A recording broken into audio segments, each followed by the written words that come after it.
Have you ever wondered how everything began? What's the origin of this universe? What's the origin of life on planet Earth? What about how everything seems just right for supporting life? Scientists have certainly pondered over these questions, and in some cases, they're making strides. Counterfactual analysis led some physicists to question, what if things were different?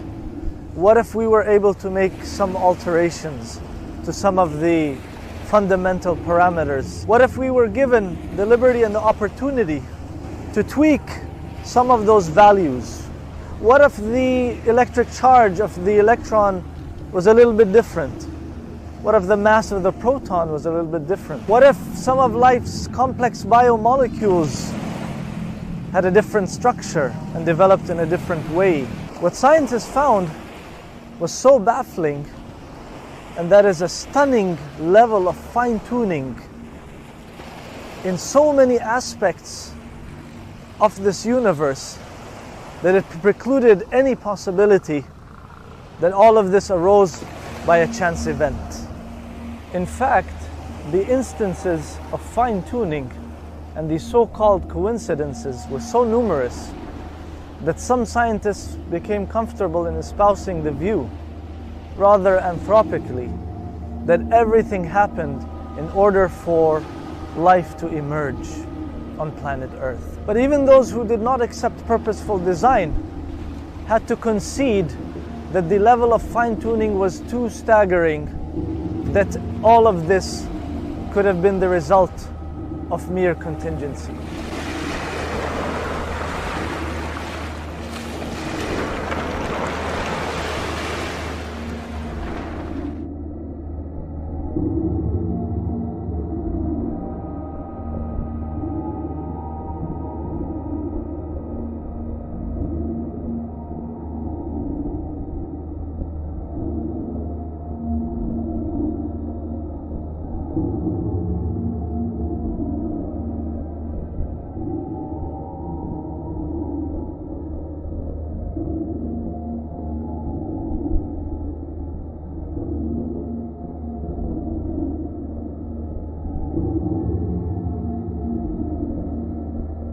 For many physicists and cosmologists, it seems they thought even speaking about God was a cop-out, was an easy way out, so that they don't have to perform deeper scientific investigation and all the arduous calculations that that entails.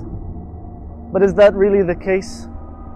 An alternative explanation would be that God Almighty wanted us to search, wanted us to look for the truth, wanted us to investigate and to try to uncover the marvels of the cosmos.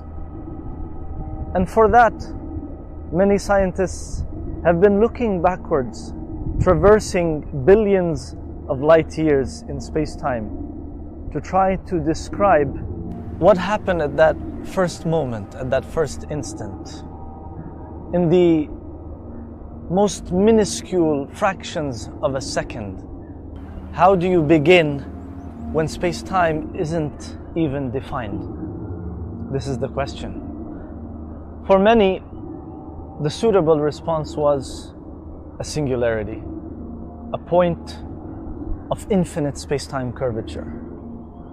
But that absolute point also brought about with it some problems and problematic questions.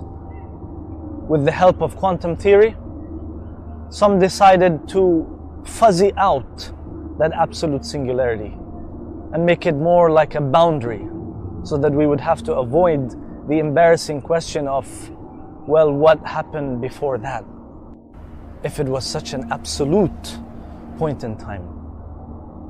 But that itself also engendered another difficult question, and that is, if that is an acceptable explanation for how we transition from nothing to something, then it begs the question, why didn't that happen again?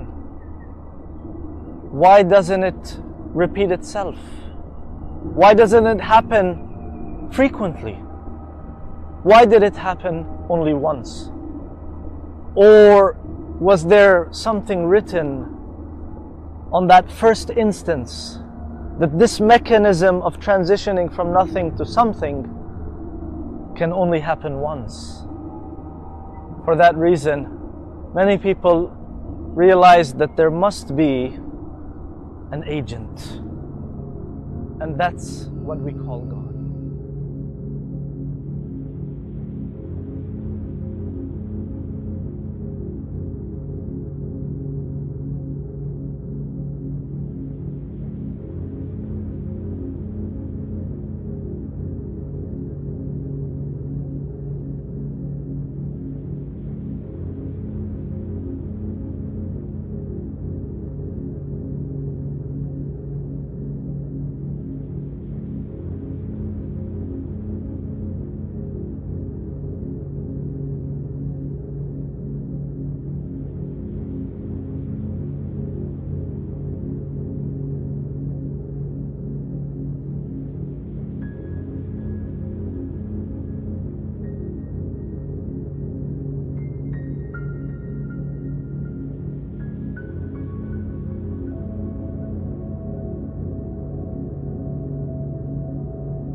Geology and the like.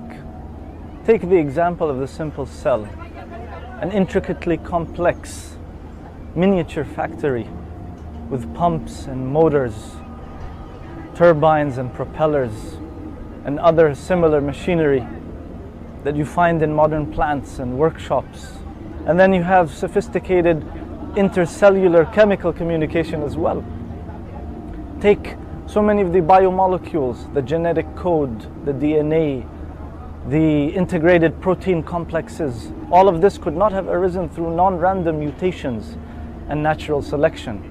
In fact, it has been shown that the probability is so minute that evolutionary random mutations and natural selection could spawn the elaborately complex biological organisms that we see today, that even billions of years couldn't turn that probability into a reality.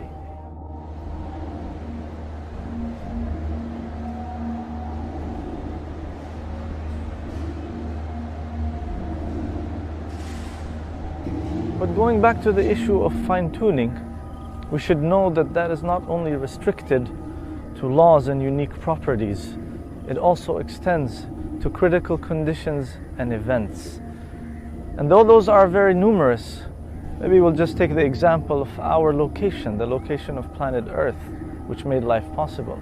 Take our location in the solar system, the fact that we are in just the right place in the habitable zone. You may say, well, we're discovering exoplanets in other solar systems that are also in the habitable zones. Well, do they support life? And this is where we come to the issue of Earth's atmosphere. So many other planets are devoid of an atmosphere or don't have the appropriate atmosphere that would support life. Furthermore, our location even in the galaxy itself, that is very unique. And this is why astrophysicists commented on the unique location of Earth in the galaxy itself, not being too close to the center nor at the perimeter. And this also is critical for the emergence of life. In all honesty, each one of the instances of fine-tuning and critical conditions and events that we mentioned, each one of those is enough to make the argument. But then when you take all of that together and how it converges to make life possible, then that eliminates any shred of doubt that it was purposeful design and that the goal was for intelligent life to emerge.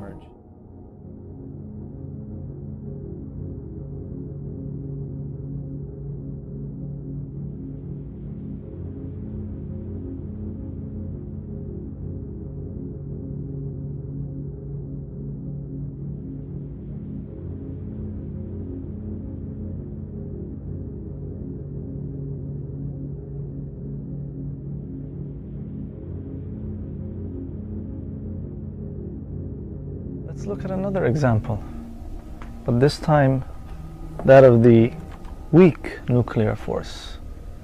This time not in relation to the production of carbon, but rather its dissemination, which also happens in stars.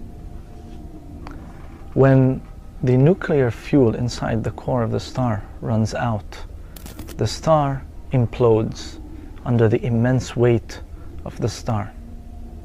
This implosion process produces an enormous amount of neutrinos, which interact with the matter around it. And this interaction is predicated on the weak nuclear force.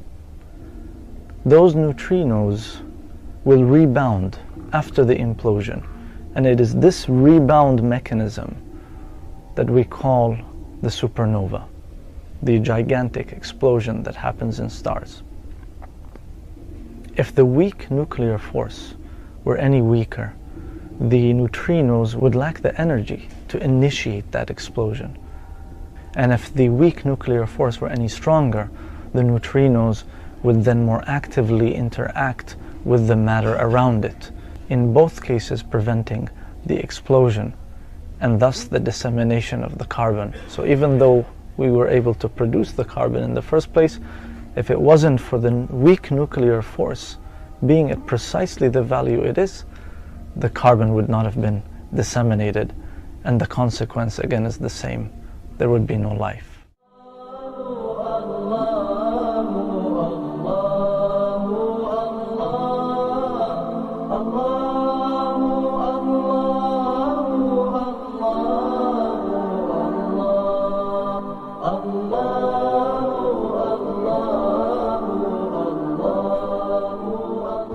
So there you have it. Scientists embarked on a breathtaking journey of scientific discovery. Many with the unstated intent to disprove the existence of God.